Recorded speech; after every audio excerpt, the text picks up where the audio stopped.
Bismillahirrahmanirrahim. Alhamdulillahirrabbilalamin. Allahumma sholli ala Sayyidina Muhammad wa ala ali Sayyidina Muhammad.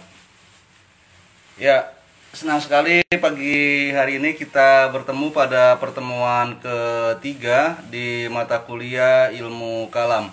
Tema kita pada hari ini adalah tentang akidah ketuhanan. Pilar inilah yang mendasari nanti keimanan kita kepada kenabian dan keimanan kita kepada hari akhir.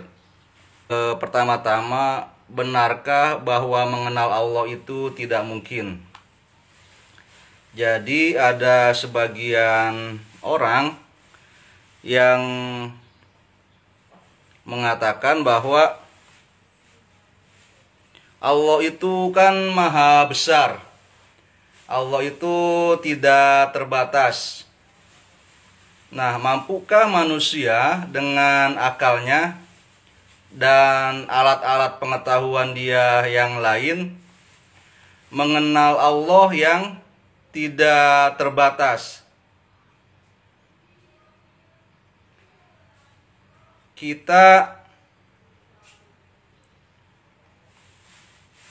biasanya dalam pengetahuan kita itu, objek pengetahuan kita adalah sesuatu yang terbatas. Kita bisa memberikan nama bahwa ini Serang karena ada batasannya dengan Pandeglang, dengan Cilegon, Tangerang. Kalau nggak ada batas-batas itu, maka kita nggak bisa mengenal Serang. Yang kita kenal adalah Banten. Kemudian kalau misalnya nggak ada batas antara Banten dengan Jakarta, dengan Jawa Barat, antara Jawa Barat dengan Jawa Tengah, Jawa Timur juga nggak ada batasnya, kita nggak bisa mengenal ini Banten. Yang kita kenal adalah Pulau Jawa, karena Pulau Jawa itu yang ada batasnya sekarang. Alam semesta ini juga dalam pikiran kita masih ada batasnya.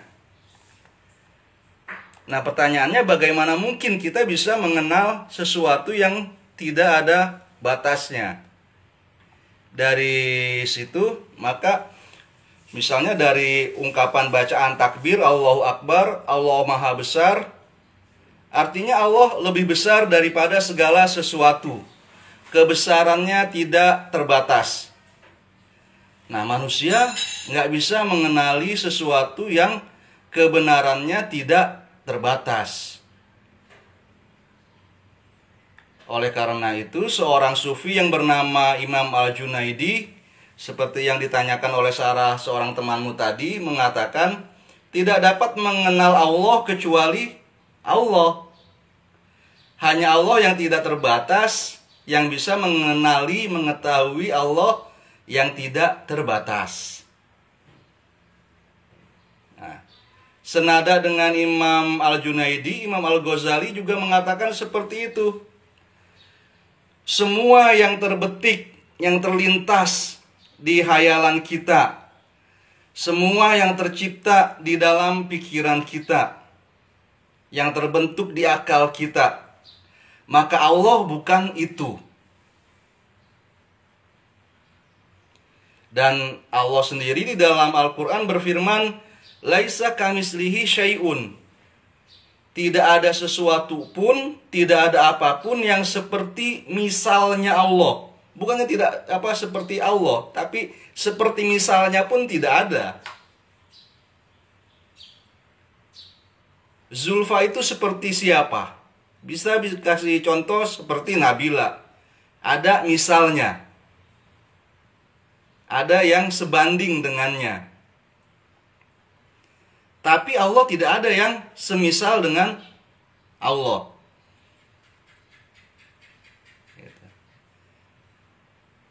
Kemudian Rasulullah juga mengatakan, kalau kita mau memberikan pujian kepada Allah, bersyukur atas nikmatnya, maka kita tidak dapat memberikan pujian kepada Allah yang sepenuhnya, seperti yang selayaknya diterima oleh Allah.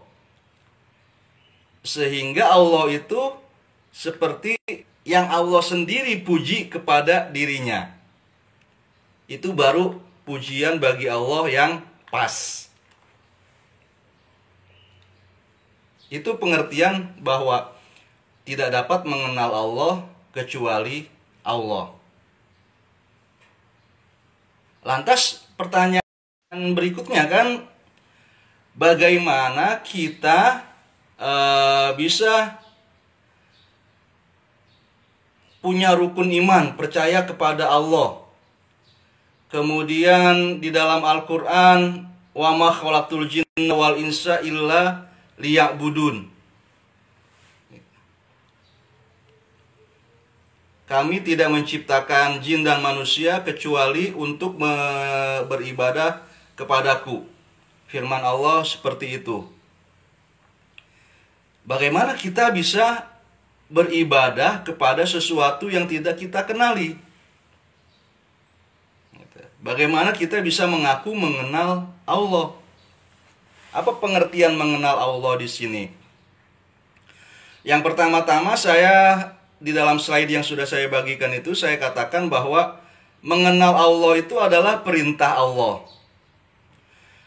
Maksudnya mengenal Allah dalam pengertian Allah yang secara hakiki, yang secara tidak terbatas itu memang tidak mungkin bagi kita, karena kita adalah makhluk yang terbatas. Alat-alat pengetahuan kita terbatas. Akal kita ini dalam kaitannya untuk mengenal Allah ada yang menyerupakan dengan timbangan emas yang ukurannya gram-gram seperti itu, paling juga kilogram, diminta untuk jadi timbangan gunung yang sangat besar, yang berton-ton. Mana bisa? Nggak bisa timbangan emas dipakai untuk menimbang gunung. Akan tetapi, mengenal Allah melalui namanya, mengenal Allah melalui sifat-sifatnya, mengenal Allah melalui perbuatan-perbuatannya, itu diperintahkan kepada kita oleh Allah Subhanahu wa Ta'ala. Dan perintah ini perlu mendapatkan perhatian yang serius. Dalam konteks inilah kita bicara bahwa rukun iman adalah percaya kepada Allah. Bahwa percaya kepada ketuhanan adalah pilar yang paling penting di dalam akidah. Nah, selanjutnya mengenal Allah itu adalah tujuan keberadaan manusia. Jadi kita ada ini tujuannya apa? Tadi sudah disinggung untuk beribadah kepada Allah. Bisa beribadah kepada Allah itu kalau kita punya pengetahuan tentang Allah. Nah, pengetahuan yang hakiki, pengetahuan yang tentang zat, tentang esensinya Allah itu memang mustahil. Tapi pengetahuan yang nisbi, maksudnya pengetahuan yang relatif tentang Allah itu mungkin. Nah, inilah yang menjadi tujuan manusia. Tujuan ini dapat kita raih agar penciptaan kita tidak sia-sia. Itu dikatakan oleh Ahmad Bahjat. Dan dalam pengetahuan yang nisbi itu ada banyak tingkatannya. Dari tingkatan yang paling tinggi, pengetahuan Nabi Muhammad tentang Allah, sampai pengetahuan tentang Allah yang paling rendah di kalangan orang-orang kafir. Abu Jahal, Abu Lahab, yang tidak mengenal Allah sama sekali. Itu ada banyak sekali tingkatannya. Jadi ada yang mengatakan, Ahmad Bahjat ya, seorang penulis Mesir, bahwa sidik jari manusia, bahwa akal dan emosi manusia satu dengan yang lainnya itu berbeda-beda. Pengetahuan mereka tentang manusia, tentang Allah juga berbeda-beda. Tergantung seberapa jauhnya jarak perjalanan yang sudah ditempuh oleh hati dan akal kita di samudra pengetahuan ketuhanan. Tadi sudah saya singgung bahwa pengetahuan Nabi Muhammad tentang Allah tentu saja berbeda dengan pengetahuan manusia pada umumnya. Pengetahuan Nabi Musa tentang Allah tentu saja tidak sama dengan pengetahuan Fir'aun. Nah, dalam rentang yang sangat luas di samudra pengetahuan yang nisbi inilah kita berbicara tentang mengenal Allah. Itu poin yang pertama. Jadi di situ saya ingin mendudukkan pengetahuan tentang Allah yang bisa kita cari, yang bisa kita raih itu seperti apa.